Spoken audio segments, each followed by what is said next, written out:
कोल्हापूरची खासियत असलेली आणि याला स्ट्रीट फूड सुद्धा म्हणतात। तर ही अंडा खांडोळी आहे ना, बॅचलरसाठी ज्या वेळेस मुलांच्या एक्झाम चालू असतात त्यावेळेस सुद्धा करून देऊ शकता। झटपट करून तयार होती, 5 मिनिटाच्या आत तयार होती। वरतून क्रिस्पी आणि आतून मस्त असा अंड्याचा लेयर असतो। नमस्कार, मेजवानी जेवणाची यामध्ये तुम्हा सगळ्यांचं खूप खूप खूप मनापासून स्वागत आहे। तर आज आपण आहे ना कोल्हापुरी स्ट्रीट फूड बनवणार आहोत आणि विशेष म्हणजे ना ह्या पदार्थाला वेळ जास्त लागत नाही। कसं केले पटकन रेसिपीला सुरुवात करूया। त्यासाठी नाही तर बघा तवा ठेवलाय मी सुरुवातीला आणि गॅस पहिल्यांदा आहे ना बघा तुम्हाला दाखवते मी। तवा पहिल्यांदा पूर्ण तापून घ्यायचा हाय फ्लेमवर आणि नंतर गॅसची फ्लेम आहे ना ही लो करून घ्यायची आहे। आता यावर आहे ना आपल्याला तेल टाकून घ्यायचंय। जे बॅचलर असतात ना त्यांच्यासाठी किंवा आता मुलांच्या परीक्षा चालू आहेत त्यासाठी कधीही करू शकता, खूप छान लागते। आता बघा तेल सुद्धा चांगलं तापले। आता इथं हे अंडं घ्यायचंय आणि शक्यतो बघा ही आहे ना रेसिपी कोल्हापूरमध्ये तरी अशीच तव्यावर करतात हे स्ट्रीट फूड। आता याची ना आपल्याला हाफ फ्राय करायची आहे। आता इथं थोडंसं चवीनुसार मीठ घालून घेते। यामध्येच आपल्याला लाल तिखट घालायचे। तर तुम्ही आहे ना लाल तिखटाच्या ऐवजी आहे ना यामध्ये मिरे पूड सुद्धा घालू शकता, खूप छान चव लागते। थोडंसं जास्त घालते मी लाल तिखट। यामध्ये थोडासा चाट मसाला ऑप्शनल आहे, चाट मसाला। यामध्ये कोथिंबीर घालायची आपल्याला।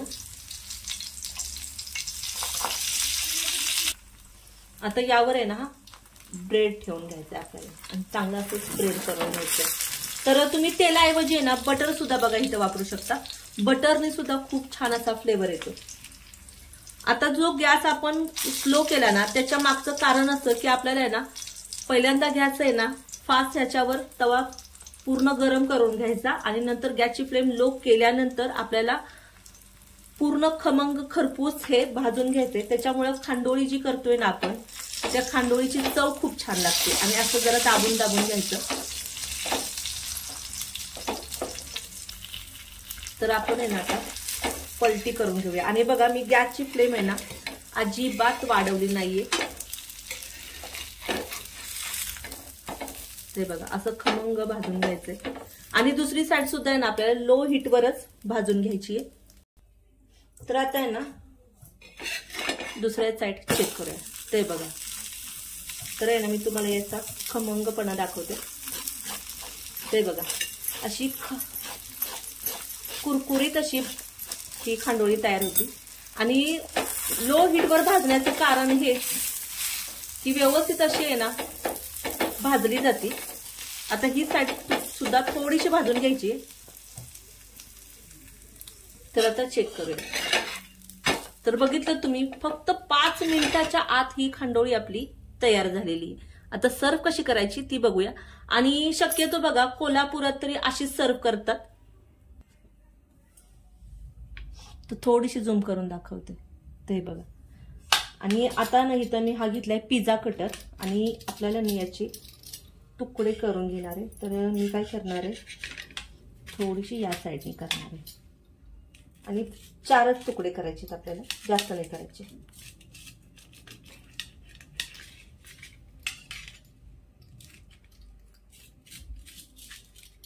आपण बाहेर खातो पण घरातली आहे ना खांडोळी खूप छान लागते। ते बघा तर मी ना थोडीशी अशी आकर्षक दिसण्यासाठी अशी अरेंज करून घेतली आणि मी जिथं खाल्ली होती ना तिथं बघा चव खरंच खूप छान होती आणि त्यांची अरेंज करायची पद्धत जी असते ना ती सुद्धा खूप छान होती। तिथे आहे ना टोमॅटोच्या स्लाइस घेतल्यात मी, थोडीशी कांद्याची स्लाइस तोंडी लावण्यासाठी, थोडीशी काकडी,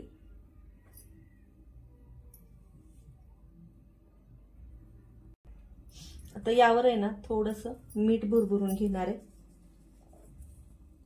अगदी थोडंसं घातलंय, थोडंसं लाल तिखट, चव छान लागते म्हणून। तुम्हाला आवडत असेल तर घाला, नाही घातलं तरी हरकत नाही. आता यावर आहे ना कोथिंबीर घालून घ्यायची. यावर सुद्धा थोडीशी घालते. आणि ही आपली झटपट आणि चटपटीत अशी खांडोळी तयार झालेली आहे. तर एकदा ना या पद्धतीने नक्की करा आणि आवडलं तर कमेंट बॉक्समध्ये नक्की कळवा. चॅनलला जर लाईक केलं नसेल ना तर लाईक करा, सबस्क्राईब करा आणि बाजूला जे बेल आयकॉन असतं ना ते नक्कीच दाबा. आणि माझं फेसबुक पेज सुद्धा फॉलो करायला विसरू नका. चला तर मग भेटूया अशाच मस्त चटपटीत खमंग रेसिपी सोबत. तोपर्यंत पाहत राहा मेजवानी जेवणाची.